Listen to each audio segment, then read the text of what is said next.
جوانوں میں آپ سے مخاطب ہوں، اللہ کو بوڑھے کی توبہ بھی پسند ہے، اللہ کو ہر ایک شخص کی توبہ پسند ہے، لیکن یہ بات ذہن میں رکھو کہ میرے اللہ کو جوان کی توبہ بہت زیادہ پسند ہے۔ میرے اور آپ کے آقا مولا نے فرمایا انا حبیب اللہ، میں اللہ کا حبیب ہوں۔ کتنا بڑا اعزاز ہے جو میرے حضور کا ہے، لیکن ایک دوسرے مقام پہ ارشاد فرمایا الشاب التائب حبیب اللہ، سن لو جو جوان جوانی میں توبہ کرے وہ بھی اللہ کا حبیب ہے۔ کتنا بڑا اعزاز ہے۔ میں یہ دیکھتا ہوں کہ ہماری مجالس میں، بالخصوص آج کی اس مجلس کے اندر، مجھے جو لوگ دکھائی دے رہے ہیں وہ نوجوان ہیں، تو جوانی جنون کا شعبہ قرار دیا گیا ہے، شعبۃ من الجنون کہا گیا ہے، لیکن وہ جوان جس نے اپنی جوانی اللہ کی یاد میں گزاری، اللہ کے ذکر میں گزاری۔ جوانوں، عبادت کی لذت بھی جوانی میں ہے۔ اگرچہ جوانی مستانی ہوتی ہے، ذرا اس مستانی جوانی کو تہجد کے مصلی پہ لا کے دیکھو، کیا مستی چڑھتی ہے سجدوں کے اندر، کیا لطف ہے قیام کے اندر، کیا سکون ہے رکوع کے اندر۔ اس جوانی کو مالک کی چوکھٹ پہ لاؤ، پھر دیکھنا کہ یہ جوانی کتنی لذت آفریں ہوتی ہے، اور پھر اس جوانی کے بدلے میں اللہ تعالیٰ تمہیں کیا کیا عطا فرماتا ہے۔ وَرَجُلٌ قَلْبُهُ مُعَلَّقٌ بِالْمَسَاجِدِ، وہ آدمی جس کا دل مسجد کے ساتھ وابستہ ہوتا ہے، اللہ کے گھر کی تعمیر، اللہ کے گھر کی تزئین، اللہ کے گھر کی صفائی ستھرائی، اللہ کے گھر کی آباد کاری، اللہ کے گھر کی حاضری، یہ اس کی زندگی کا مشغلہ ہے۔ مسجد کے ساتھ وابستہ ہے، اس کو جنون ہے اللہ کا گھر خوبصورت ہو، اس کو جنون ہے اللہ کے گھر میں رونق ہو، اس کو جنون ہے کہ اللہ کے گھر میں صفائی ستھرائی ہو، پاکیزگی ہو، لوگوں کا آنا ہو، اور لوگوں کا مسجد سے ربط ہو، اور مسجد کی حفاظت اس نے اپنے ذمے لی ہوئی ہے، مسجد کے کام وہ غلاموں کی طرح کرتا ہے۔ سنو سنو، میرے حضور نے فرمایا قیامت کے دن اللہ اسے اپنے عرش کا ٹھنڈا سایہ عطا فرمائے گا۔ فرمایا کچھ لوگ مسجدوں کی میخیں ہوتی ہیں، جس طرح لکڑی میں کیل ٹھک جاتا ہے، وہ بھی مسجد میں یوں ٹھک جاتے ہیں، جب بھی تلاش کرو مسجد میں ملیں گے۔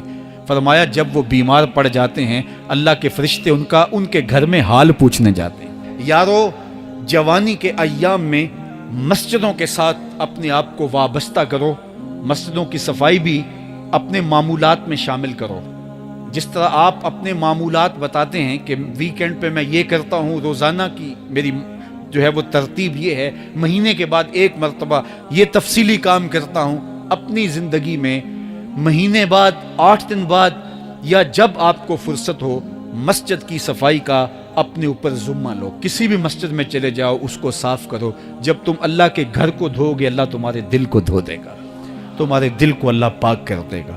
تو یہ مسجدیں کعبۃ اللہ کی بیٹیاں ہیں۔ اللہ تعالیٰ نے مسجدوں کے ذریعے زینت دی ہے زمین کو، جس طرح آسمان ستاروں سے سجا ہوا ہے، زمینیں مسجدوں سے سجی ہوئی ہیں۔ اس لیے اللہ کے گھر کے ساتھ جو شخص ربط رکھتا ہے، میرے اور آپ کے آقا و مولا نے فرمایا قیامت کے دن اس کو اللہ اپنے عرش کا ٹھنڈا سایہ عطا فرمائے۔ وہ آدمی جس میں تنہائی میں اللہ کا ذکر کیا، اللہ کو یاد کرنے بیٹھ گیا، کوئی دیکھنے والا نہیں تھا، وہ تنہا تھا، حجرے میں تھا، اپنے بند کمرے میں تھا، اپنے رب کو یاد کیا۔ اللہ کی یاد کرتے کرتے اس کی آنکھوں سے آنسو ٹپکنے لگے، اس کی آنکھیں آنسوؤں کا خراج دینے لگی۔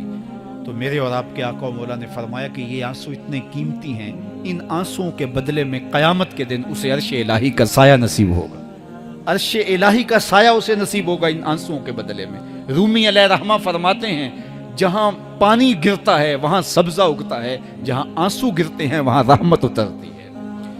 تو اس لیے جو اللہ کی یاد میں رونے کا لطف ہے اور اللہ کی یاد میں آنسو بہانے کا اجر اور صلہ رکھا گیا ہے، یہ گناہوں کو دھو ڈالتا ہے، یہ اندر کی صفائی اور ستھرائی کا سبب اور ذریعہ ہے۔ میرے اور آپ کے آقا و مولا نے فرمایا راتوں کی تنہائیوں میں اٹھ کے قرآن پڑھا کرو اور قرآن پڑھتے ہوئے رویا کرو۔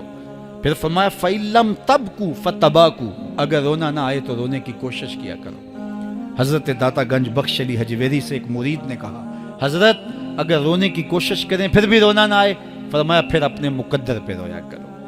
تم اتنے سنگ دل ہو گئے ہو کہ تمہاری آنکھیں آنسوں کا خراج نہیں دیتی۔ جو رونا نہیں جانتا وہ اللہ کی رحمتوں کو اور اللہ کی کرم نوازیوں کو کیسے سمیٹ پائے گا؟ بچہ روتا ہے تو ماں دودھ دیتی ہے، جب بندہ اللہ کی حضور الہاؤ زاری کرتا ہے، عجز کرتا ہے، انکساری کرتا ہے، تو اللہ کی رحمتوں کو جوش آتا ہے اور اللہ تعالیٰ کی رحمتیں اس پہ برستی ہیں، اور اس کے نہ صرف گناہ معاف ہوتے ہیں بلکہ اللہ تعالیٰ اس کے گناہوں کو بدل کے نیکیوں میں تبدیل کر دیتا ہے۔ اللہ کی بارگاہ سے یہ توقع رکھتے ہیں کہ مالک کتنے ہجوم میں کوئی ایک تو ہوگا جو تیرا لاڈلا ہوگا، کوئی ایک تو ہوگا جو تیرا بہت قریبی ہوگا، کوئی ایک تو ہوگا جس پہ تیری رحمتیں برسیں گی، تو مالک اس کے صدقے سے ہماری خطائیں بھی معاف کر دے، ہمارے گناہ بھی معاف کر دے۔ کوئی ایک رونے والی آنکھ مل گئی تو باقیوں کا بھی کام بن جائے گا۔ اٹھ فریدا ستیا تے میلا ویکھن جا، وت کوئی بخشیا مل جاوے تے تو ہی بخشیا جا۔ میرے مالک ہم سب کی خطائیں معاف کر دے، ہم سب سے درگزر فرما، اور ہم سب کے باطن کو ستھرائیاں دے دے، ہمارے اندر کو پاکیزگیاں دے دے۔ بہت وقت میں نے اور آپ نے صاحب گزار لیا، تیزی کے ساتھ زندگی بیت رہی ہے۔ میں اگر اپنے آپ کو دیکھوں تو میری زندگی کتنی بہاریں کاٹ چکی ہے۔ اگر آپ اپنے آپ کو دیکھیں، کوئی 60 سال، کوئی 20 سال، کوئی 25 سال، زندگی تیزی کے ساتھ گزر رہی ہے۔ بندہ جب سوچتا ہے کہ میں 40 سال کا ہو گیا ہوں تو آگے میری زندگی کے اگر 30 سال بھی ہیں تو 30 سال تو کافی ہیں، لیکن وہ پیچھے اگر پلٹ کے دیکھے تو 40 سال یوں گزر گئے جس طرح چٹکی بجائی جاتی ہے۔ جب چٹکی بجانے کے وقت میں 40 سال گزر گئے محسوس ہوتے ہیں، تو جو باقی 30 سال اگر ہوئے بھی، وہ تو گمان ہے میرا، وہ تو گمان ہے آپ کا، ہمیں تو ایک سانس کا بھی نہیں پتا۔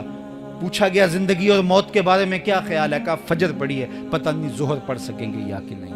کہا اتنی لمبی امیدیں لگائے بیٹھے ہو، کہا ظہر پڑی ہے، پتہ نہیں عصر پڑھنے کا موقع نصیب ہوتا ہے کہ نہیں۔ کہا یہ بھی طول عمل ہے۔ ایک بولا عصر پڑی ہے، پتہ نہیں مغرب پڑھ سکیں گے یا کہ نہیں۔ کسی نے کہا ایک رکعت پڑی ہے، پتہ نہیں دوسری رکعت بھی پڑھنا نصیب ہوتی ہے یا نہیں۔ کہا یہ سب تمہارے منہوں کی باتیں ہیں، میں تو کہتا ہوں ایک طرف سلام پھیرا ہے، پتہ نہیں دوسری طرف سلام بھی پھیر سکیں گے یا کہ نہیں۔ کیا موت اتنی قریب نہیں ہے؟ ہم نے اپنی آنکھوں کے سامنے لوگوں کو جدا ہوتے یوں نہیں دیکھا ہے؟ ہم کہتے ہیں اس کی خبر سنا رہے ہو موت کی، یہ تو میں نے ابھی سبزی والی دکان پہ دیکھا تھا۔ لیکن جب موت آتی ہے تو ایک لمحے کا تقدم اور تاخر نہیں ہوتا۔ تو صاحب آئیے اپنی زندگی کو اللہ اور اس کے رسول کی راہوں پہ ڈالیں۔ آج وقت ہے، آج موقع ہے، آج توبہ کا دروازہ کھلا ہے، کل سب کچھ نہیں ہوگا۔ آج اس کی رحمتیں آواز دے رہی ہیں، آج وقت ہے، وقت پر کافی ہے ایک قطرہ بھی آب خوش ہنگام کا، جل گیا جب کھیت برسا می تو پھر کس کا۔ جوانوں میں آپ سے مخاطب ہوں، اللہ کو بوڑھے کی توبہ بھی پسند ہے، اللہ کو ہر ایک شخص کی توبہ پسند ہے، لیکن یہ بات ذہن میں رکھو کہ میرے